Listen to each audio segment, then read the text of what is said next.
Samantala, pumirma ang inyong People's Television Network at Philippine Coconut Authority ng kontrata para maitampok ang mga coconut-based food sa segment na Lutong Pinoy sa Rise and Shine Pilipinas. Yan ang ulat ni JM Pineda. Isa ang coconut o nyog sa mahalagang industriya sa Pilipinas.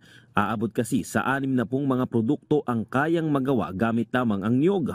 Kabilang na nga ang coconut oil na pinapadala pa ng Pilipinas sa ibang bansa. Umaabot nga sa higit $200 ang halaga ng na-export ng bansa noong Abril pa lamang.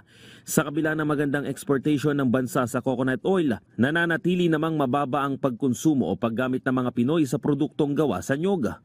Hindi kasi madalas napapansin ang mga produktong ito, lalo na ang mga pagkain. Yan ngayon ang target ng partnership ng People's Television Network o PTV4 at ng Philippine Coconut Authority.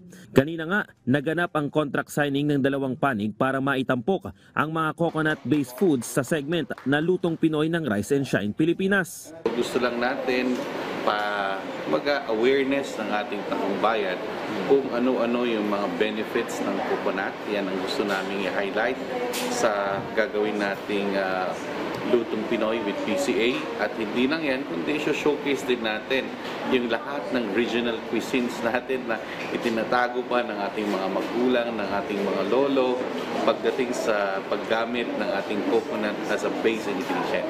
Binigyang diin rin ng PCA na mahalagang maipakita sa mga manonood kung ano ang may dudulot ng coconut sa ating kalusugan.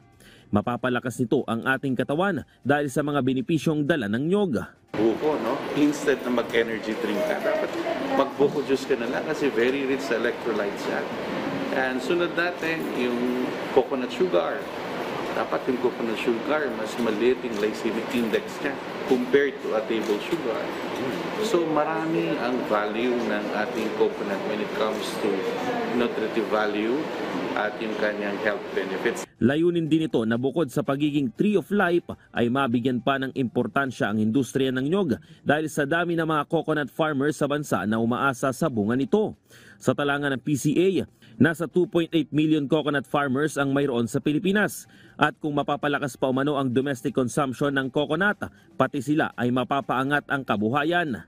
Para naman sa PTV, daan ang sanib puwersang ito para suportahan ang pagpapalakas pa sa coconut industry. The airing of this program and our acceptance of this program supports the administration's coconut farmers and development plan. By providing airtime, we hope to be of service in disseminating the information to our coconut farmers and the people in the countryside on their contribution to national development. JM Pineda para sa Pambansang TV sa Bagong Pilipinas.